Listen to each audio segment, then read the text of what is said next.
सारा संसार स्वार्थी है। लेकिन एक बात है, देवता भी बड़े स्वार्थी हैं। परीक्षित जी के पास, सुखदेव जी के पास जब अमृत का कलश लेकर आए तो महाराज सुखदेव जी ने कहा, देखो देवताओं, परीक्षित जी से पूछो तो देखो, अमृत पीने से मृत्यु का भय तो टल जाएगा, लेकिन बार बार का जन्म मरण नहीं बचेगा। तो बोले फिर क्या किया जाए? बोले भगवान की कथा का अमृत का पान किया जाए। जो भगवान की कथा का अमृत का पान करता है वो बार बार के जन्म मरण के चक्कर से बच जाता है। देखो भाई, एक बात हो, क्वा स्वधा क्वा कथा लोके क्वा कांचा क्वा मणिर्महा। कहां भगवान की कथा और कहां अमृत, ठीक ऐसे तुलना है, कहां मणि और कहां कांच। भगवान की कथा का पार कोई भी अमृत नहीं ले सकता। एक बात और, एक होता है रसामृत, एक होता है पंचामृत, एक होता है चरणामृत, लेकिन इन सबसे श्रेष्ठ होता है कथा अमृत। भगवान की कथा का अमृत पान कानों से किया जाता है। जो भगवान की कथा को अपने कानों से सुनता है, भगवान की ऐसी कृपा होती है कि वो भगवान का सदा सदा के लिए भक्त बन जाता है।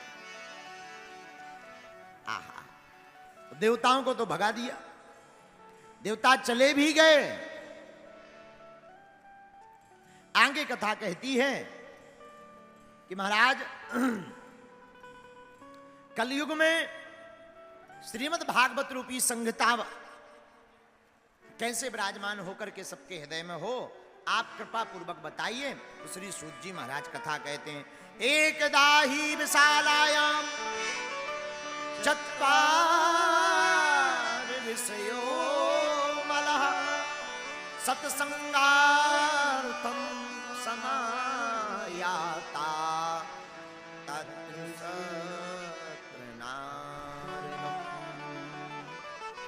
एक बार ब्रह्मा जी के 4 पुत्र सनत, सनंदन, सनातन, सनत कुमार विशालापुरी नाम बद्रीनाथ को गए। तब तक सामने चारों भाइयों ने नारद जी को देखा। आहा हा, नारद जी कैसे? कथम ब्रह्मण दीन मुखा। नारद जी को देखा तो मुंह लटका हुआ है, एकदम चिंता में परेशान डूबे हुए दिखाई पड़ रहे। अरे नारद जी, आप चिंता में क्यों पड़े हो? आपका मुंह क्यों लटका है? महात्माओं का मुंह लटका नहीं होना चाहिए, मुस्कुराता होना चाहिए। साधु मुस्कुराता हुआ होना चाहिए। अरे भैया, महात्माओं का मुंह ही लटका रहेगा तो फिर गृहस्थियों का क्या होगा? महाराज, तो मुंह लटका कर क्यों घूम रहे हो नारद जी? चारों भाइयों ने पूछा। नारद जी हाथ जोड़कर बोले, महाराज अब क्या बताएं, बड़ी आफत है। नहीं नहीं सुनाओ। देखो नारद जी, तुमने अपने ठहरने के लिए आज तक कुटिया नहीं बनाई, मकान नहीं बनाया, पर आप क्यों चिंता में पड़े हो? एक बात बोलिए भैया, हम इस संसार में पृथ्वी लोक में आए थे भैया सत्संग सुनने के लिए। सत्संग मिला? बिल्कुल नहीं। कहां कहां सत्संग नहीं खोजा। पुष्करम चा प्रयागम चा काशीं गोदावरीं तथा हरिक्षेत्रं कुरुक्षेत्रं श्रीरंगम सेतुबंधनम्। नारद जी कहते हैं, हमने हर जगह सत्संग खोजा, कहीं सत्संग नहीं मिला। अरे महाराज, आपने सत्संग कहां खोजा? बोले महात्माओं के पास। महात्माओं के पास सत्संग क्यों नहीं मिला? भैया, कलयुग का ऐसा प्रभाव पड़ गया कि पापस्य खंडा सा पाखंडा। पाप का एक खंड है पाखंड। कुछ महात्मा पाखंड में ऐसे लिप्त हो गए, भजन पूजन कौन पूछे। अच्छा भैया, हाँ। नारद जी से चारों भाई पूछने लगे, कैसा पाखंड? महाराज, पाखंड की चरम सीमा है, हमें तो कहीं सत्संग नहीं मिला। भैया एक बात बोले महात्माओं, पहले के जमाने में महात्मा जितना बीतराग होता था उतना सिद्ध माना जाता था। बैरागी हो, फक्कड़ हो, बड़ा सिद्ध माना जाता था। आज के जमाने में महात्मा जितना वैभवशाली हो उतना सिद्ध माना जाता है। हाँ, बढ़िया 40-50 गाड़ियां होवे, भारी बड़ा आश्रम होवे, 400-500 बंदूक वाले चल रहे हैं, अरे भैया भारी बड़ो महात्मा है। और पहले के जमाने में ठीक उल्टा था, जितना फक्कड़ उतना बड़ा साधु। नारद जी बोले भैया हम महात्माओं के पास गए तो सत्संग को, पर सत्संग की एक अक्षर नहीं मिला और दुर्गति और हो गई। क्या? बोले हम यहां से गए सत्संग सुनने, हमने देखा आहा बढ़िया भारी बड़ा आश्रम है। द्वार पर हमने एक व्यक्ति से पूछा भैया ये किसका आश्रम है? और बोले नाम सुनते ही हम बेहोश हो गए। बोले क्या नाम बताया? बोले जैसे ही हमने पूछा कि ये भाई किसका आश्रम है, धीरे से बोले ये त्यागी महाराज जी का है। नारद जी बोले जय हो, नाम त्यागी जी, आश्रम 12 मंजिल का बनाए हैं। नारद जी बोले यहां सत्संग करने से कोई फायदा नहीं, चलो दूसरी जगह। नारद जी बोले भैया दूसरी जगह आ गए।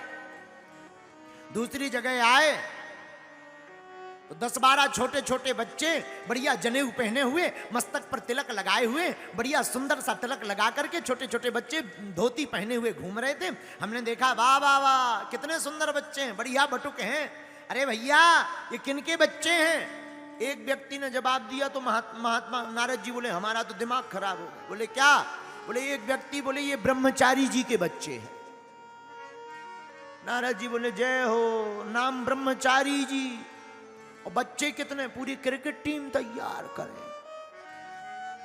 नारद जी बोले यहां भी सत्संग करने का कोई फायदा नहीं है। सोई आगे बढ़ गए महाराज। नारद जी बोले महाराज हम दूसरी जगह गए। एक जगह 20-25 भगवा रंग के कपड़े सूख रहे थे धूप में।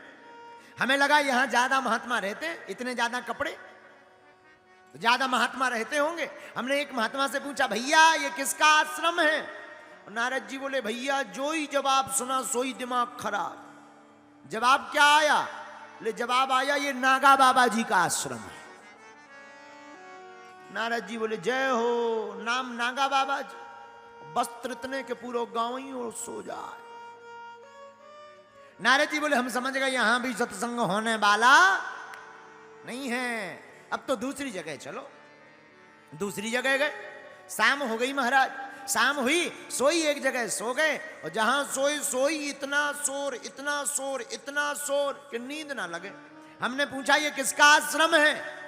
नारद जी बोले जवाब आया तब तो फिर तो दिमाग ही खराब हो गया। बोले क्या? इतना शोर हो रहा हो, जब हमने नाम पूछा ये किसका आश्रम है, जवाब आया ये मौनी बाबा जी का आश्रम है। नारद जी बोले जय हो। अब क्या? महात्माओं के पास तो सत्संग बचा नहीं, अब तो गृहस्थियों के पास जाना चाहिए। सोई नारद जी बोले महाराज हम गृहस्थियों के पास गए, पर गृहस्थ में तो और बड़ी दुर्दशा महात्माओं से ज्यादा। बोले क्या दुर्दशा? कन्या विक्रयणो लोभा दंपतिना चकलकनम।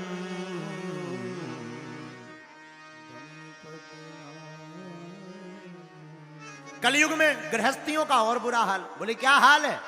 बोले गृहस्थ में जितने भी लोग रहते हैं माता पिता की सेवा जब तक देवी जी नहीं आ गए। जहां देवी जी आई सोई माता पिता की खटिया या तो खेत में या किसी वृद्धाश्रम में पड़ी नजर आती। माता पिता की पूंछ कब तक है? कब तक माता पिता को पूछा जाता है? जब तक श्रीमती जी नहीं आ गई। और जहां श्रीमती जी आई सोई अपनी मति खराब हो जा। बोलो सीताराम।